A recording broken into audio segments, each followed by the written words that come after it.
an ultimate global podcast.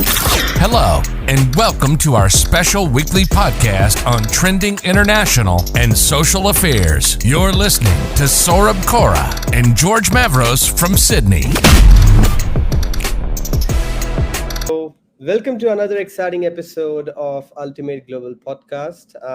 And in this podcast, we are specifically going to talk about website and SEO. And I think that this is a very critical element from a marketing point of view. How many leads you are generating on a weekly basis, on a monthly basis, on a quarterly basis. And that is kind of translating into sales at the end of the day. So marketing and sales, as I always consider, that they go hand in hand. More the number of leads, more the chances for you to convert those leads into paying customers. But of course, it's also important that you don't only generate leads, but you generate genuine leads. You generate warm leads. You don't generate leads for the sake of generating leads. So I guess one of the best people can be Sam Dunning. He's from the UK and he's the co-owner of WebChoice. He guides businesses on how to generate leads. So I'll pass it on to you, Sam, and let you introduce yourself and a bit about your business. Yeah, sure. Thanks for having me on, Saurabh. So yeah, Sam Dunning. I'm one of the owners at webchoiceuk.com. Essentially, we build websites and SEO strategies that generate a steady flow of qualified sales leads for B2B companies mostly. But apart from that, I also run a podcast too called Business Growth Show. It's a B2B marketing podcast, and every week we share actionable website and marketing tips. And we also interview B2B marketing leaders to share kind of tips you can put into play for your business right away. That's us. Sounds really exciting, Sam. You seem to be doing multiple things. You're running your own business. You're also running a podcast. So that's pretty exciting stuff happening at your end, isn't it? Always things to do, man. Yeah, I enjoy it. The podcast means I can mess about and learn from people that are smarter than me, and also put out content for our YouTube, for our podcast channel, for LinkedIn, where I love to waste time, and then otherwise mess around with WebChoice, helping, like I say, businesses with their websites. I really enjoy doing kind of SEO strategies, ultimately helping fuel their sales team with quality sales pipeline. That's where I get my kicks from. Yeah, of course. And I think just for the reference of the listeners as well, and for your reference as well, that this is you're the 52nd speaker in this podcast. We started off this podcast a year back. And I definitely feel that podcasting is getting very popular amongst companies to generate leads, another source of generating leads, because you're kind of building your brand in the market. Yep. And when any of your potential leads look at that, they see you and they consider you as an expert in that particular industry. So I will start off with that question only before moving on to any technicalities. Is that what's the one mantra that you provide to your customers as to how they can generate warm leads? Yep, how they can generate leads. So, well, we normally say the website's the foundation of the process. So it depends really. Are we talking about B2B companies in general, how they can drive warm leads? Yeah, absolutely. If you want to touch upon B2B, B2C, both of them, give a comparison, up to you. Yeah. So, I mean, it's quite an open question, right? So I'll give a high level answer and then you can dive into it as deep as you wish. But let's say you're a B2B company and you want to drive warm leads for your business, then typically the main thing you want to do is, one of the starting points is a bit of research. So you actually want to know, who am I targeting? Who are my focus clients? Who is this ideal client I want to be selling to? And where do they hang out? Like, if they're B2B, then they're probably using channels like LinkedIn to consume content, scroll the feed. If they are actively searching for your product or service or a specific upgrade to their business, whether that's they're looking for some CRM software, accounting software, whatever the heck they need, they might be going to Google search and using that, either clicking an organic listing or a paid listing there. They might be going to review or comparison sites. So they might be going to things like G2 or Tech Radar or those kind of review sites where they can get more insights into what you offer.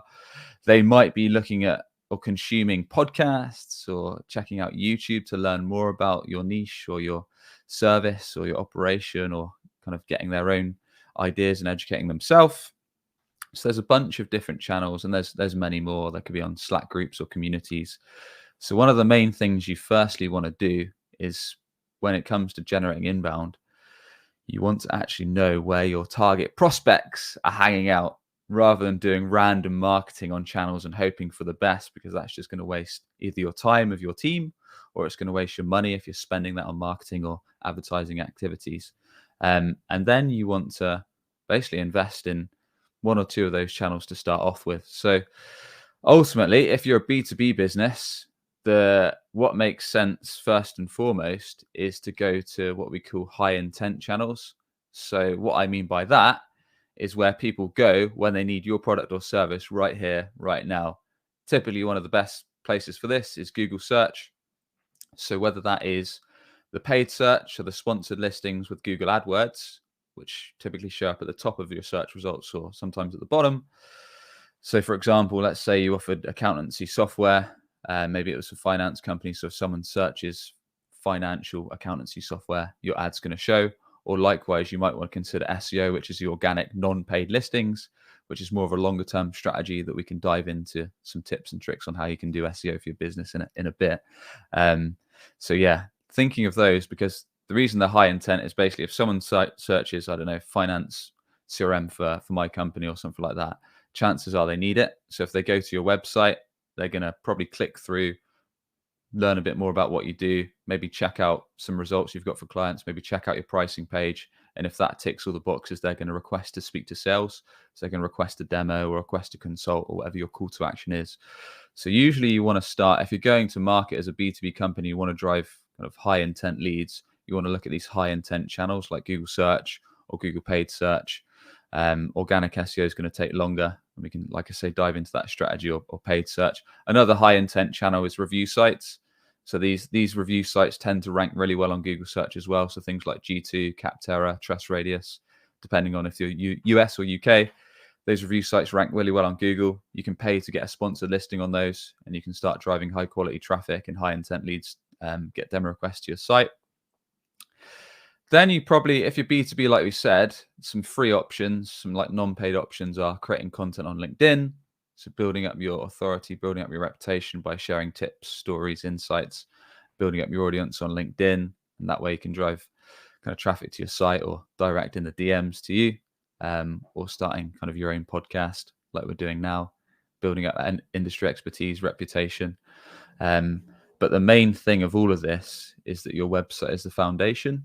So a lot of these people, these prospects are going to be checking out your website, and typically B2B buyers, when they head to a site, they want to really quickly see kind of what you do, how it's going to help them. They probably want to check out some results or case studies that you've got for past customers and clients. And then they're probably going to check out your pricing, make sure they can actually afford what you do. And on the basis that they're happy and comfortable with all of that, they're probably then going to request a demo or consult or whatever that next step is in your sales process. So those are some high level overviews, but happy to dive deeper in any of those.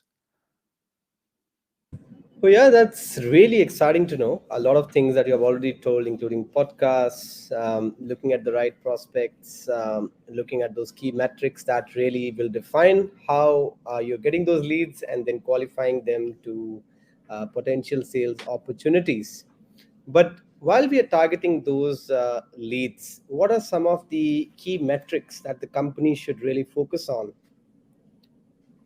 In terms of your website, or in terms of the leads, or in terms of, just need a bit In of terms of the context. leads, what should they be looking at? What kind of leads they are targeting? So, would you like to dig a bit deeper into that? You told about it a bit Yeah. briefly. Would you like to dig a bit deeper into that?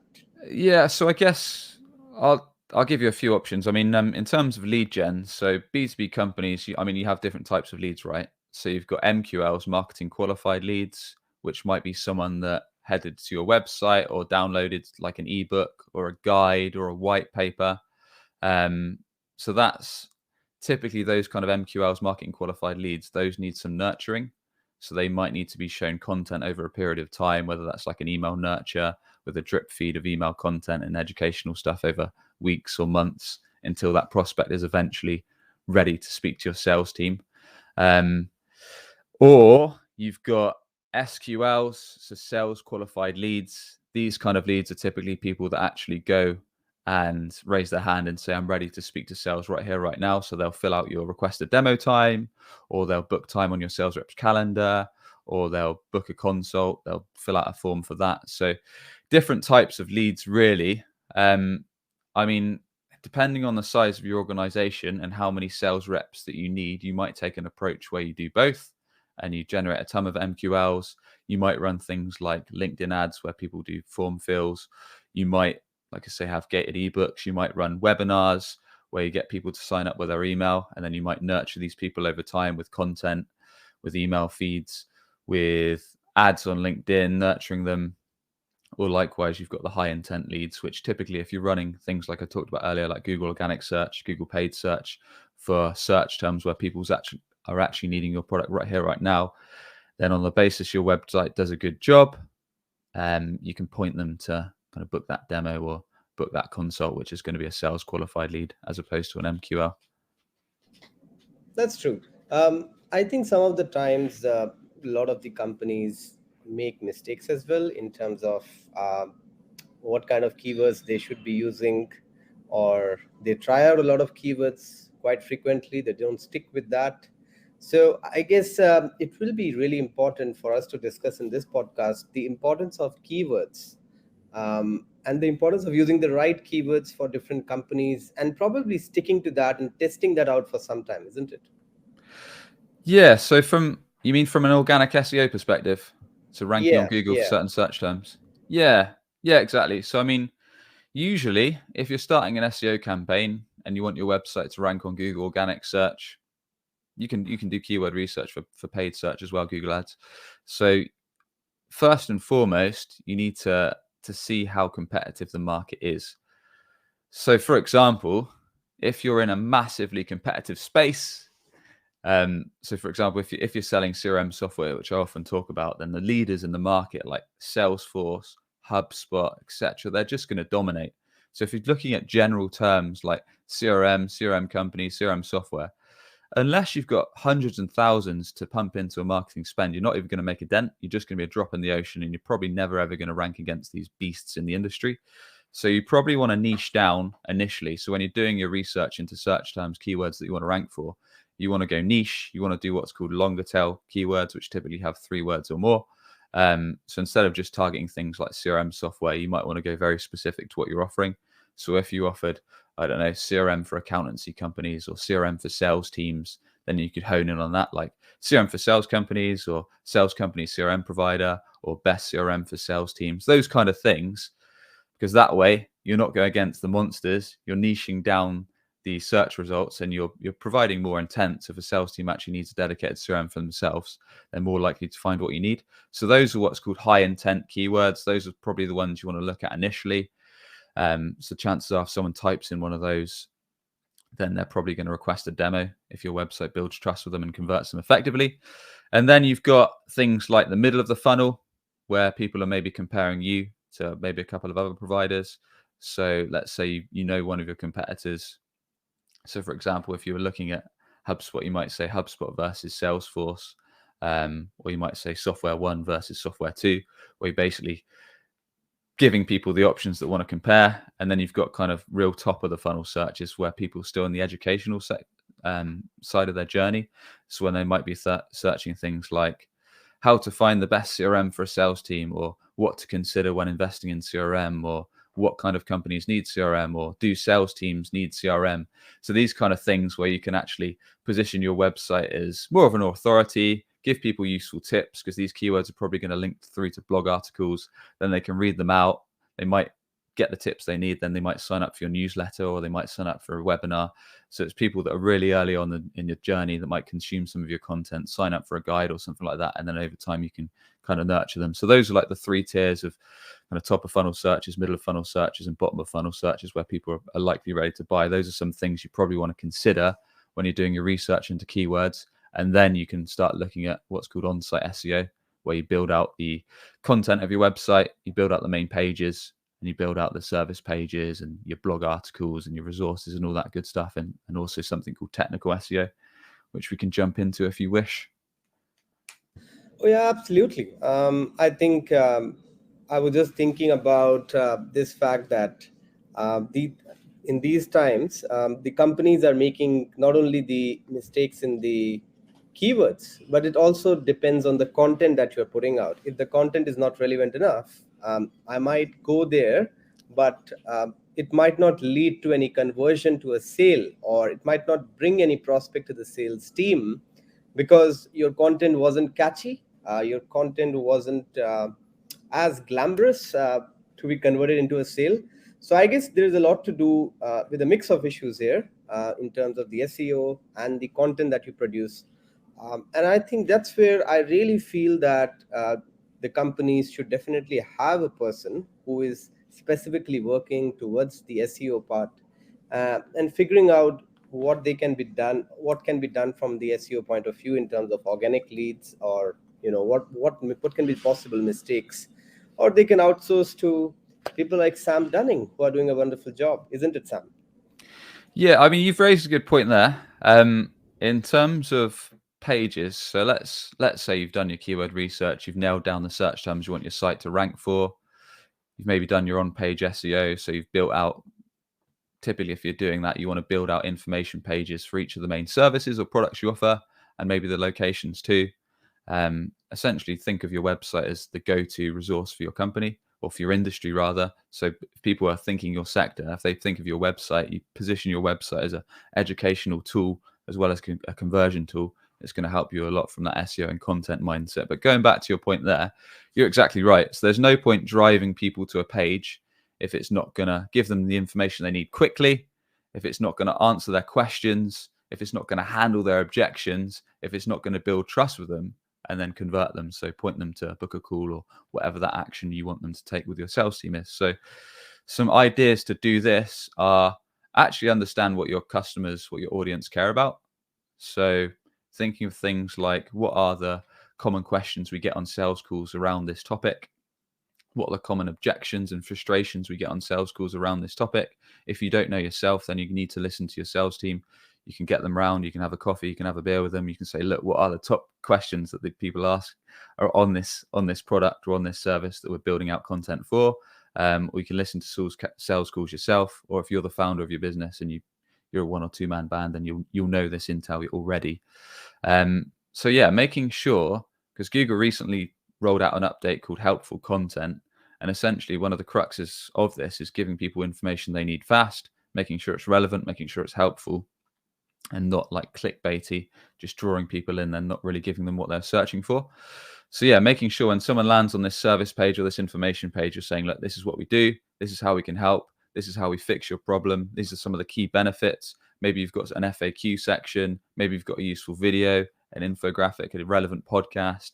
And then maybe you've got some social proof. So you've got some testimonials or some results or some client videos where you've really helped them.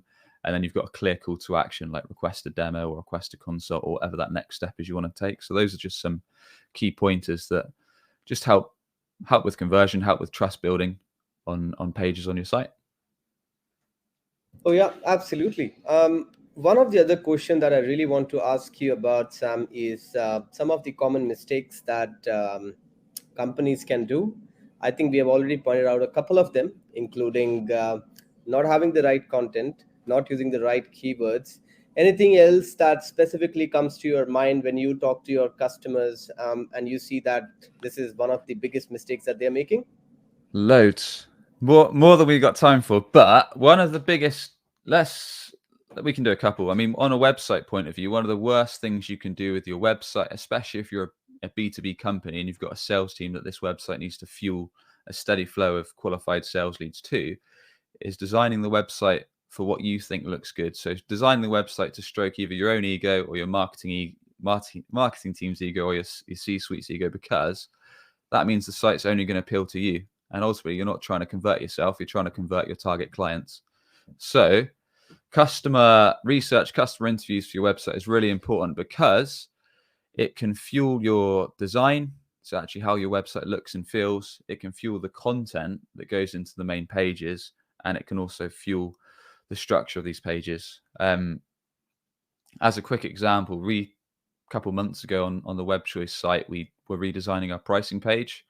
because we were getting a lot of inquiries that couldn't actually afford our stuff. So we thought, right, let's revamp our pricing page. For example, on the SEO pages, we want to quickly give an idea of the starting rates, so people can see kind of where we start at. And then we wanted to reinforce that with things like the main benefits you get, some frequently asked questions, and then some results we've got for clients. So in my case, I asked a few chief marketing officers, 4 or 5, guys, can you spare 2 minutes to flick through this page? Let me know your feedback. What looks good? What needs improvement? What's missing? And straight away, some of them said, Sam, the pricing's not high enough up. We had to scroll halfway down the page before we could actually see how much it costs. That's frustrating. And they gave you some other useful feedback. And what you want to do is, on these customer interviews, ideal prospect interviews, you want to look for patterns in what they say. So if something's being raised a lot of times, then you think, well, this is an issue. We need to actually address that. So, for example, some actionable tips here is if you've already got a website and you're looking to redesign it to attract, build trust with, and convert ideal clients, then you either want to interview 5 to 7 of your best current clients, or 5 to 7 or so of your best target prospects, and ask them things like, what's working well on our site, what's not, what needs improvement on certain pages, what do you feel is missing on current pages, which is really useful, and any other comments. So you can really understand, look, what's working well, what needs improvement. And they might say, look, your pricing page doesn't actually give pricing. I actually have to fill out a form just to speak to sales, which is frustrating. Or maybe they want to see your process, or maybe they feel you don't have enough case studies. So this is really valuable insight. And like I say, you want to look for common trends and patterns and the feedback, because that can really help fuel your website and make sure that it's actually geared up to attract the people that you want to convert, rather than just guessing on what looks good or designing it for your own taste, because that's pointless. Yeah, absolutely. Thank you so much for pointing out that as a mistake, because even I've heard those kind of things happening. And customer research, in fact, plays a very vital role for any marketing team. And I think that's where the sales team can also come into play. And we always see that marketing and sales go hand in hand. So marketing team can in fact get a lot of perspectives from the sales team, because the sales is kind of doing it every day. They're in front of the customers. They know what's working when they're selling the product, what's not working. And sometimes the customers might also tell you that during your demonstrations, where are they coming from? What's wrong with the website? So I guess definitely that plays a major role. But I think thank you so much, Sam, for participating in today's podcast.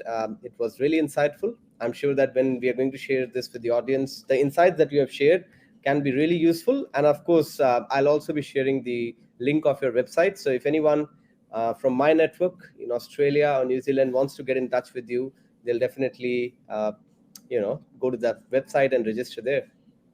Yeah, appreciate it, Saurabh. Thanks very much for having me on.